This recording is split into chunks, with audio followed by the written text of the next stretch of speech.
오늘 본문 열 문화의 비유는 예수님이 사마리아를 거쳐 이제 예루살렘 입성을 앞두고 여리고에서 전하시는 마지막 메시지입니다. 예수님은 이제 예루살렘에 입성하셔서 불과 며칠 안에 십자가의 죽음을 예감하고 계십니다. 예수님의 이 여정은 갈릴리에서부터 시작하여 사마리아를 거쳐 이제 하나님을 거부하는 도시 예루살렘을 마주하고 계십니다. 누가에 따르면 예수님은 이 여정의 과정에서 하나님 나라가 하늘에서와 같이 이 땅에서도 임하였음을 직접 보여주셨고 또 가르치셨습니다. 그리고 이 여정 중에 당신과 뜻을 같이 하는 제자들을 모으셨고 또 당신의 가르침에 동조하는 백성들과 깊이 교감하는 시간을 가지셨습니다. 누가는 이 여정 중에 또 사마리아 사람들 같은 이방인들, 또 힘이 없는 여성들, 그리고 어린 아이들과 가난한 이들, 죄인들에 대한 예수님의 각별한 관심을 전하고 있습니다. 예수님이 이 여정 중 오늘 열 문화의 비유와 지난주 설교의 하나님 나라의 잔치 비유처럼 당신이 몸소 가져오신 하나님 나라를 사람들에게 이해시키기 위해서 여러 다양한 비유를 말씀하십니다. 하나님 나라에 대한 예수님의 이와 같은 비유들은 청중들의 방어기제나 하나님 나라에 대한 그들의 오해 혹은 그들의 적대적인 편견이나 선입견을 슬쩍슬쩍 꿰뚫어서 그들에게 복음이 되기도 하고 혹은 심판이 되기도 합니다. 본문 11절에 보면 예수님이 오늘 말씀 열 문화의 비유를 말씀하시게 된 배경을 설명하고 있습니다. 11절 이렇죠. 그들이 이 말씀을 듣고 있을 때에 비유를 더하여 말씀하시니 이는 자기가 예루살렘에 가까이 오셨고 그들은 하나님의 나라가 당장에 나타날 줄로 생각함이더라. 여기서 누가는 약속된 땅, 하나님의 나라를 쟁취하는 입구로서 독자들에게 여리고성의 중요성을 일깨워주고 있습니다. 어떤 중요성입니까? 그렇습니다. 약 1000년 전에 여호수아, 예수님 당시 이름으로는 예수라는 이름에 하고 똑같은 철자와 발음이었다고 합니다. 그래서 1000년 전에 예수의 이름 여호수아가 또 이제는 어떻습니까? 지금 이제는 예수님이 임박한 하나님의 구원과 영광을 드러내고 있다는 메시지입니다. 즉 여호수아의 때에는 여리고의 성벽이 붕괴되는 사건을 통해서 또 지금 예수님의 때에는 소경 바디메오의 눈을 회복시키심으로써 하나님 나라가 지금 시현되고 있다는 것입니다. 그리고 무엇보다도 여호수아와 예수님은 이 여리고에서 잃어버린 영혼들을 구원합니다. 여호수아는 기생 라합과 그의 가족들을 이스라엘의 가족으로 구원하고 또 예수님은 세리 삭개오를 아브라함의 자손으로 선포하십니다. 여기서 핵심은 이 열문화 비유를 말씀하시게 된 배경입니다. 즉 예수님은 바로 직전 삭개오와의 만남 사건에서 누가복음 19장 9절로 10절 이렇죠. 예수께서 이르시되 오늘 구원이 이 집에 이르렀으니 이 사람도 아브라함의 자손이미로다. 인자가 온 것은 잃어버린 자를 찾아 구원하려 함이니라. 예수님은 바로 이 말씀을 하시고 당신의 이 선포를 듣고 있는 청중들을 향해 본 열 문화의 비유를 이야기하십니다. 이 말씀의 이면을 풀어서 설명하자면 예수님이 이제 예루살렘을 바로 앞두고 계시기에 지금 청중들은 가시적인 하나님의 나라가 예루살렘에서 곧 시현되리라는 기대를 갖고 있었던 것입니다. 누가는 그 내용을 본문 11절에서 다음과 같이 설명하고 있습니다. 이는 자기가 예루살렘에 가까이 오셨고 그들은 하나님 나라가 당장에 나타날 줄로 생각함이더라. 그래서 예수님은 이러한 기대를 품고 있는 청중들을 향해 오늘 본문 열무나 비유를 말씀하십니다. 그 내용이 무엇입니까? 어느 귀인이 왕위를 받기 위해 먼 나라로 떠나는데 떠나기 전 10명의 종들을 불러 각각 한 문화씩 맡기면서 자신이 돌아올 때까지 장사를 하라는 과업을 맡깁니다. 그런데 정작 그 백성들은 그 귀인을 미워하여 사자를 보내서 우리는 이 사람이 우리의 왕이 되는 것을 원치 않습니다 라고 청원서를 보냅니다. 하지만 그럼에도 불구하고 그 귀인은 왕위를 받아가지고 당신의 백성들에게 돌아옵니다. 그리고 자신의 은화를 맡았던 종들이 각각 어떻게 장사를 하였는지 알아보고자 그들을 부르게 됩니다. 이에 첫째 종이 보고합니다. 주인이여, 당신의 한 문화로 10문화를 남겼나이다. 이에 주인이 답변합니다. 잘하였다, 착한 종이여. 내가 지극히 작은 것에 충성하였으니 10거울 권세를 차지하리라. 이어서 둘째가 와서 보고합니다. 주인이여, 당신의 한 문화로 5문화를 만들었나이다. 이에 주인이 답변합니다. 너도 5거울을 차지하리라. 그러자 한 사람이 와서 주인에게 보고합니다. 주인이여 보소서, 당신의 한 문화가 여기 있나이다. 내가 수건으로 쌓아두었나이다. 이는 당신이 엄한 사람인 것을 내가 무서워함이라. 당신은 투지 않은 것을 취하고 심지 않은 것을 거두나이다. 이에 주인이 답변합니다. 악한 종아, 내가 네 말로 너를 심판하노니 너는 내가 두지 않은 것을 취하고 심지 않은 것을 거두는 엄한 사람인 줄로 알았느냐? 그러면 어찌하여 내 돈을 은행에 맡기지 아니하였느냐? 그래야 했으면 내가 와서 그 이자와 함께 그 돈을 찾았으리라. 그리고 곁에 있던 자들에게 명령합니다. 그 한 문화를 빼앗아 10문화 있는 자에게 주라. 이에 그들이 말합니다. 주여, 그에게 이미 10문화가 있나이다. 무슨 이야기입니까? 주님, 이건 너무 형평성에 어긋나지 않나요? 뭐 이런 말이죠. 그들의 이 불평에 주인이 응답합니다. 내가 너희에게 말하노니 무릇 있는 자는 받겠고 없는 자는 그 있는 것도 빼앗기리라. 그리고 내가 왕됨을 원치 아니하던 저 원수들을 이리로 끌어다가 내 앞에서 죽이라. 어떻습니까? 평소 예수님의 부드럽고 관대한 화법에 비하면 추상 같은 엄격성이 느껴집니다. 특별히 어느 부분에서 그렇습니까? 그렇습니다. 내가 왕됨을 원치 아니하던 그 원수들을 향한 수상 같은 심판을 경고하십니다. 누가는 예수님 당신의 왕 되심을 원치 않았던 원수들에 관한 이야기를 바로 뒷장 누가복음 20장 9절로 18절 악한 포도원 소작농 비유에서 좀 더 구체적으로 소개하고 있습니다. 제가 그 내용을 한번 봉독하겠습니다. 누가복음 20장 9절로 18절 말씀입니다. 그가 또 이 비유로 백성에게 말씀하시기를 시작하시니라.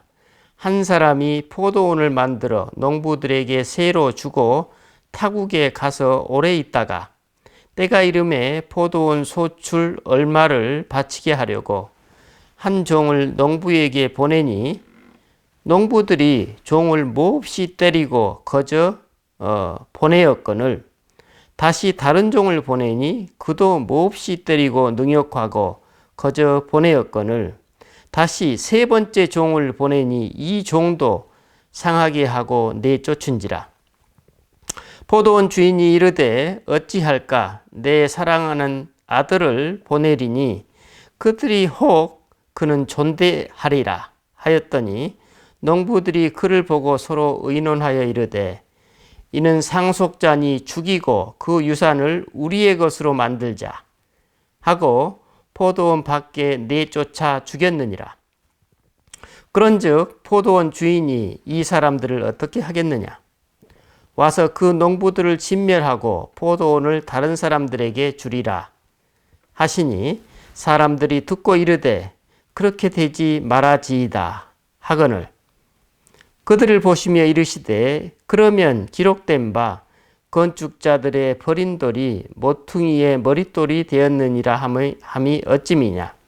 무릇 그 돌 위에 떨어지는 자는 깨어지겠고 그 돌이 사람 위에 떨어지면 그를 가루로 만들어 흩으리라 하시니라. 어떻습니까? 제가 보기에 여기서 핵심 구절은 13절로 14절 말씀입니다. 포도원 주인이 이르되 어찌할까? 내 사랑하는 아들을 보내리니 그들이 혹 그는 존대하리라 하였더니 농부들이 그를 보고 서로 의논하여 이르되 이는 상속자니 죽이고 그 유산을 우리의 것으로 만들자. 바로 이 부분이 성경 전체의 이야기를 이루고 있는 예수님 당시에 하나님과 이스라엘 간의, 특히 이스라엘 지도층 간의 관계를 요약하고 있습니다. 즉, 포도원 주인이신 하나님과 포도원을 소작하는 농부들 간의 첨예한 대립과 갈등입니다. 한마디로 우리를 원하시고 사랑하시는 하나님과 그 하나님을 원치 않고 있는 하나님 백성들을 예수님이 너무나도 직설적으로 묘사하고 계십니다. 바로 이 부분이 예수님의 이 땅에서의 입지이셨고 그분 사역의 핵심이었음을 우리는 알 수 있습니다. 예수님 바로 이 문제를 가슴에 품고 예루살렘을 앞두고 계십니다. 그러면 우리는 방금 말씀드렸던 두 가지 주제를 더 구체적으로 심화시켜서 살펴봐야 할 것입니다. 먼저 하나님께서 우리를 원하시고 사랑하신다는 주제를 살펴보십시다. 창세기에 따르면 우리는 하나님을 위해서 또 하나님에 의해 창조되었습니다. 하지만 우리는 하나님과 같이 될 수 있다는 마귀의 속임수에 넘어가 하나님으로부터 멀어졌고 그래서 포도원 주인이신 하나님은 우리를 기어코 되찾으려 하신다는 것입니다. 예수님에 따르면 하나님은 마치 사랑하는 자가 그 사랑하는 대상을 찾듯이 우리를 찾고 계십니다. 포도원 비유에서 보듯이 하나님은 당신 아들을 보내시기까지 고집스럽고 끈질기게 우리와 그 관계를 회복하기를 원하신다는 것입니다. 한마디로 예수님의 어머니 마리아에게 그러셨던 것처럼 하나님은 우리를 온통 차지하길 원하신다는 메시지입니다. 그런데 여기서 주목할 점은 우리가 하나님께 구하기 이전에 하나님께서 먼저 우리를 찾아오신다는 점입니다. 오늘 본문을 기록하고 있는 누가에 따르면 천사 가브리엘이 마리아에게 먼저 와서 이렇죠. 은혜를 받은 자여 평안할지어다 라고 인사할 때 마리아는 이것이 도대체 어떤 의미인지 알지 못해서 당황해 합니다. 하지만 마리아는 곧 그 의미를 이해하게 됩니다. 그것은 조만간 그녀가 하나님께서 당신의 생명을 그녀의 몸 안에 잉태하게 하실 것임을 이제 알아차린 것입니다. 그리고 마리아는 주의 여종이오니 말씀대로 내게 이루어지이다 라고 응답하게 됩니다. 바로 이것이 하나님께서 우리를 온전히 차지하고픈 우리를 향한 그분의 바람입니다. 하나님께서는 우리 안에 새로운 생명, 즉 하나님의 생명을 잉태하길 원하신다는 메시지입니다. 이처럼 우리가 하나님께로 가는 것이 아니라 하나님께서 우리에게 오십니다. 오늘도 그렇습니다. 바로 이 점이 하나님께서 우리를 원하고 사랑하신다는 첫 번째 주제입니다. 그럼 이제 두 번째 주제는 뭡니까? 우리를 원하시고 사랑하시는 그 하나님께 대한 우리들의 부정적이고 적대적인 반응입니다. 그런 우리들의 모습을 본문에서는 내가 왕됨을 원하지 아니하는 사람들이라고 묘사하고 있습니다. 그리고 악한 포도원 소장농 비유에서는 포도원의 상속자를 죽이고 그 유산을 자신의 것으로 만들려는 사람들로 설명하고 있습니다. 한마디로 우리는 스스로 우리 자신의 신이 되기를 원한다는 것입니다. 바로 예수님 당시 이스라엘의 종교인들이 그랬습니다. 오늘 복음서가 증언하고 있는 것이. 그들의 종교 행위는 하나님을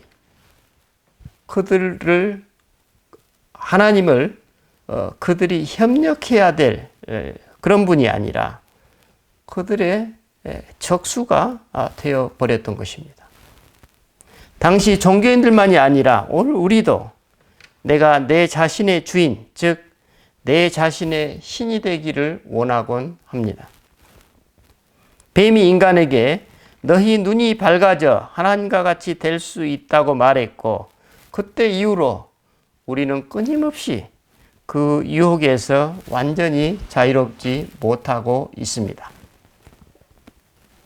아니 어쩌면 뱀의 그 약속이 시대와 장소를 넘어서 종교와 문명을 넘어서 거의 인간 삶의 모든 영역에서 점점 더 압도적인 유세를 떨치고 있는지도 모르겠습니다. 마치 이러한 인류의 역사를 압축해서 설명하듯이 이스라엘 백성들은 광야에서 그들이 결코 잊을 수 없는 기억, 그렇죠? 홍해를 건넜고 또 그 광야에서 물과 음식을 공급받았고 또 하나님의 언약을 받았습니다. 하지만 그들은 그들을 자유케 하시고 구원하셨던 하나님, 그들과 인격적인 만남을 주셨던 그 하나님을 잊어버렸습니다. 그래서 그들은 자신들의 손으로 금송아지를 만들어서 자신들의 손으로 자신들을 신으로 숭배합니다. 그 신은 신비가 없는 신, 자신들의 필요에 의해서 만들어진 신이었고 자신들의 편의에 따라 소나기에 넣을 수 있는 아주 편리한 신이었습니다. 그들은 그 신이 너무나 마음에 들었습니다.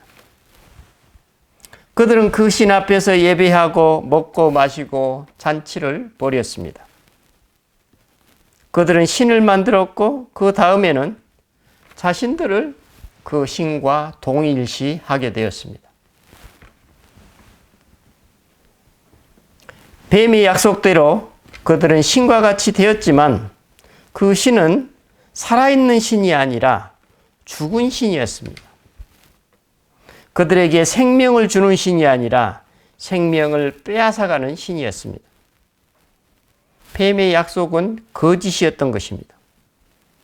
시편 115편 4절로 8절에서 시인은 이 가짜 신을 다음과 같이 묘사하고 있습니다. 그들의 우상들은 은과 금이요 사람이 손으로 만든 것이라. 입이 있어도 말하지 못하며 눈이 있어도 보지 못하며 귀가 있어도 듣지 못하며 코가 있어도 냄새 맡지 못하며 손이 있어도 만지지 못하며 발이 있어도 걷지 못하며 목구멍이 있어도 작은 소리조차 내지 못하느니라. 우상들을 만드는 자들과 그것을 의지하는 자들이 다 그와 같으리로다. 어떻습니까? 인간의 철저한 무능을 얘기하고 있습니다.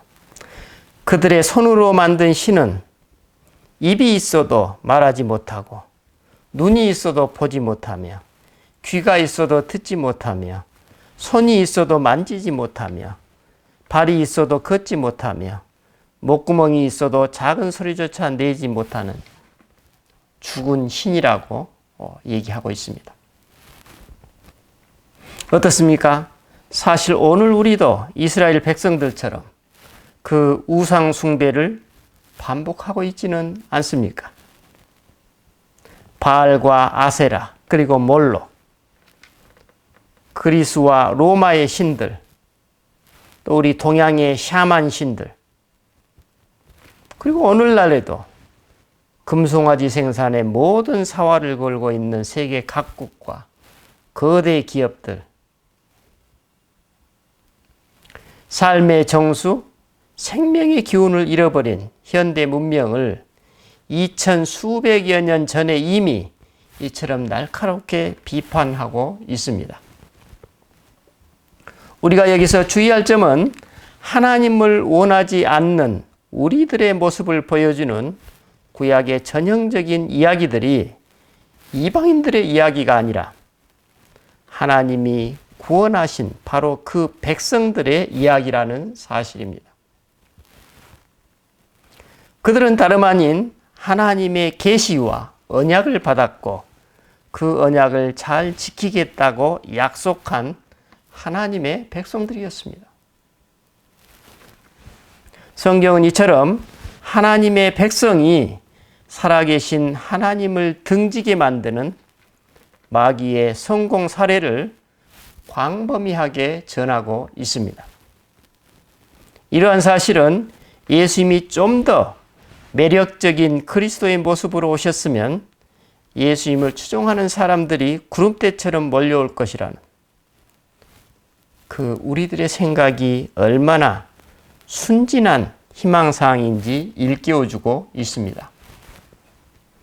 즉 복음이 이 사람들에게 더 크고 분명하고 더 강력하게 전달되기만 하면 그들이 바로 그 자리에서 내가 그리스도를 온전히 따를 것이라는 우리 안에 그 목소리는 사실 마귀가 주고 있는 환상이라는 메시지입니다. 오늘 본문에서는 이를 하나님 나라가 당장 나타날 줄로 생각하는 사람들, 좀 더 구체적으로는 예수님이 왕됨을 원하지 않는 사람들이라고 묘사하고 있습니다. 이는 마치 성령과 분리된 영성, 즉 예수님의 삶에는 동참하지 않으면서 그분의 가르침을 지식으로만 배우는 것에 불과하다 할 것입니다.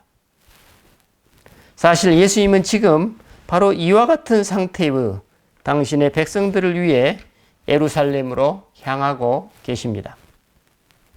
예수님은 그 노정에서 예루살렘을 향해 슬피 우시면서 예루살렘 성전이 처참하고 잔인하게 유린당할 것이라고 선언하십니다.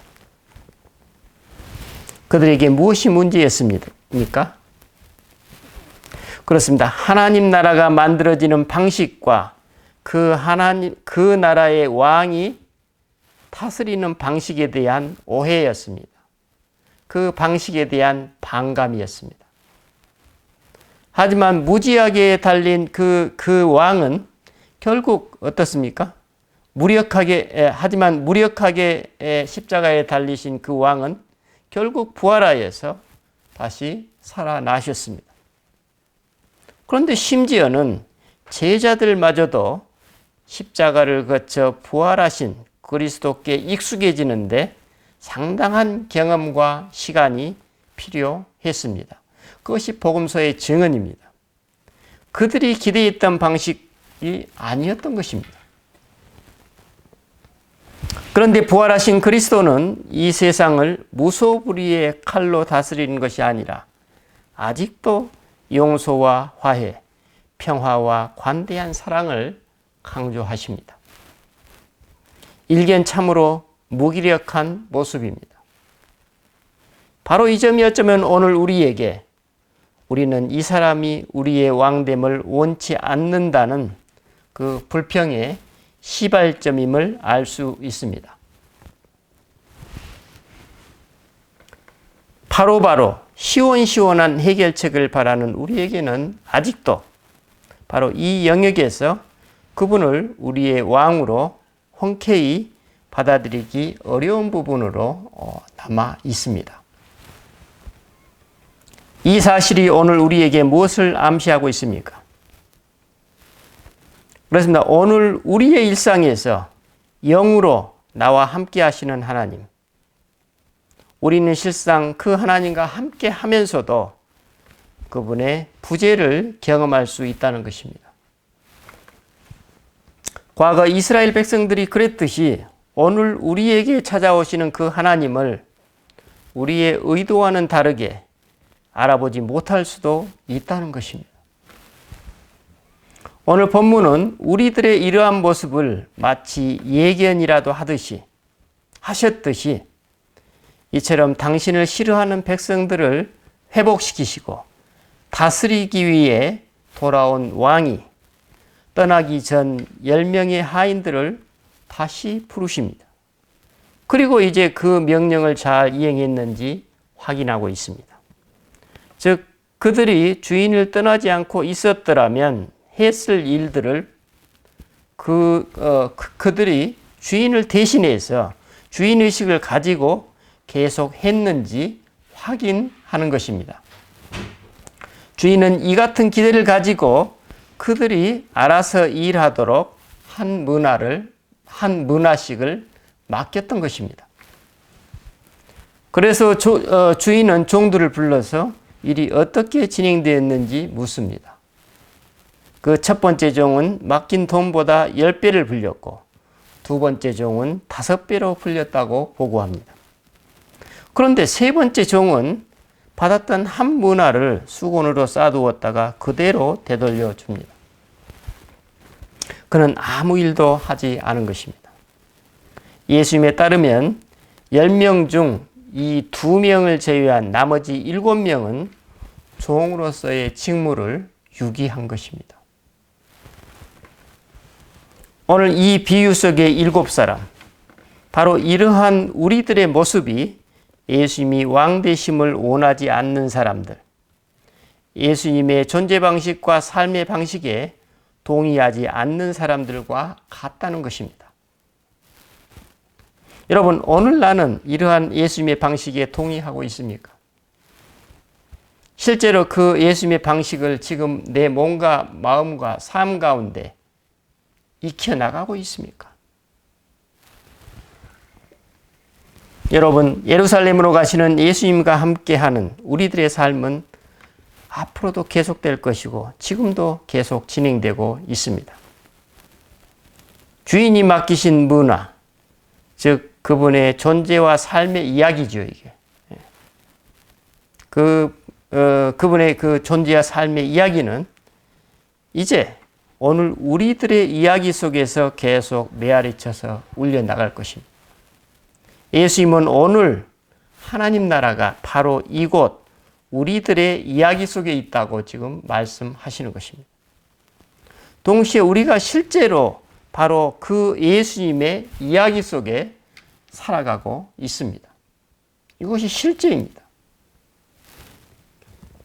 그래서 예수님은 당신의 복음을 자기 이속만 차리는 보신주의나 소심한 안전주의로 변질시키지 말고 마치 어린 아기가 엄마를 믿고 물속에 퐁당 자신의 온몸을 내던지듯이 내 존재와 우리 삶의 이야기를 가지고 실제로 당신의 이야기 속으로 들어오라고 지금 우리를 초대하고 계십니다.